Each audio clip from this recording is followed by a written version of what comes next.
Buddy. I'm okay, thanks.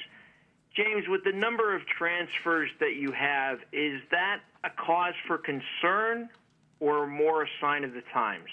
Yeah, I think that's a great question, and I think the point that you made at the end is how we're looking at it. It's changed. College athletics has changed. College football has changed.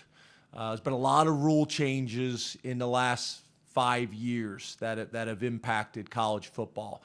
You got the graduate transfer that started a few years ago, and that was to allow guys that had graduated with their undergraduate degree to go get a master's degree at another school that offered that graduate degree. Well, that's not how the graduate transfer played out. That's what it essentially was supposed to be. It's morphed into something that it was not intended to be. We allowed agents to talk to players from the time they're a freshman now until the time they're a senior. That's a rule change. You weren't able to talk to agents until their eligibility was up. And I know there was a lot of talk within the NCAA and the membership institutions about deregulation a few years ago, especially the rules that they didn't really feel like were enforceable. I don't know if that makes a whole lot of sense, though, because there's still a lot of people that aren't going to do it because you're not supposed to. And that's concerning. The transfer rule, I think, was magnified this year, obviously, with the changes with the transfer portal and the perception of guys being able to transfer and get eligibility right away. And there's so many things that go with that. Our situation's a little bit different than most because we have such a large number of guys that graduate early, and most of our guys have already graduated. So our situation's a little bit different. And for me, ultimately, I want our guys to be able to chase their dreams and be happy and be successful, and we're unbelievably supportive of that. For me, my concern isn't really about Penn State. I'm worried about college football. I'm worried about what we're teaching young people.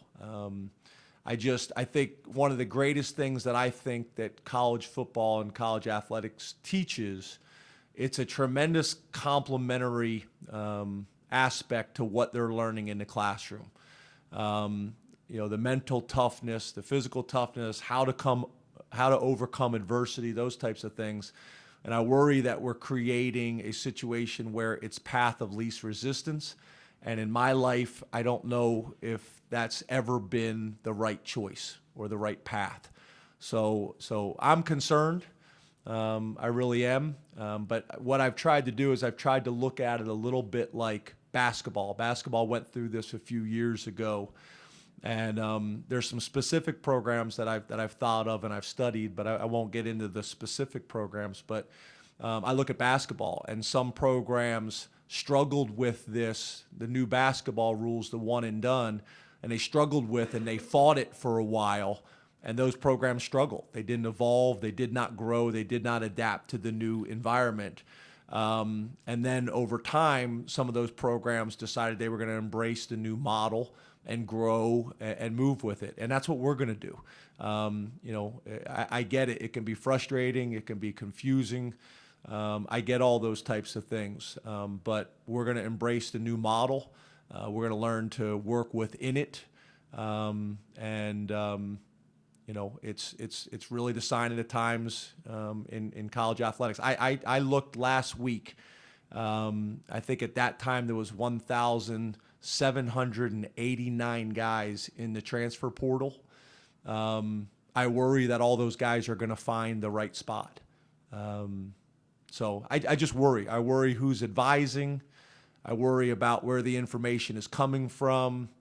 I worry that there's a shift right now to the emphasis being on the NFL and not on college athletics, which is, to me, education first, is how I got into this industry. And don't get me wrong, the NFL is a part of it as well, but to me, the emphasis should be on getting education first. And then if the NFL thing happens for you, awesome. And we're going to work very hard at helping you achieve that goal as well. But I worry about the shift. I worry about the mentality a little bit right now. I see players constantly posting, guys commit, and they say, I'm going to be at school X for 3 to 5 years. I mean, literally, that's the first thing. They're already thinking about 3 years. And I'm just a big believer that this model has worked for a very long time. And it's not perfect. It really isn't. And I know it's a long answer. I probably should stop talking. But I'm concerned. And this model has worked for a long time. It is not perfect. But I think about so many people that I know, whether it was small school football, whether it was major college football, that this worked for. Created opportunities for guys to get a great education, to learn mental toughness, to learn physical toughness, to take advantage of strength coaches and trainers and doctors and coaches and administration and off the field player development programs. There's so much good that comes from this. And I just worry that the direction this is going, that at some point the model's going to break. And I'm concerned about that. So, I want what's best for the players. I want what's best for colleges and universities. I want what's best for our game. But I think, we're at a challenging time right now. There's no doubt about it. But I know at Penn State, we're going to embrace the new model. We're going to grow. We're going to evolve. And we're going to find a way to be successful in it. Joe Giuliano, Philadelphia Inquirer.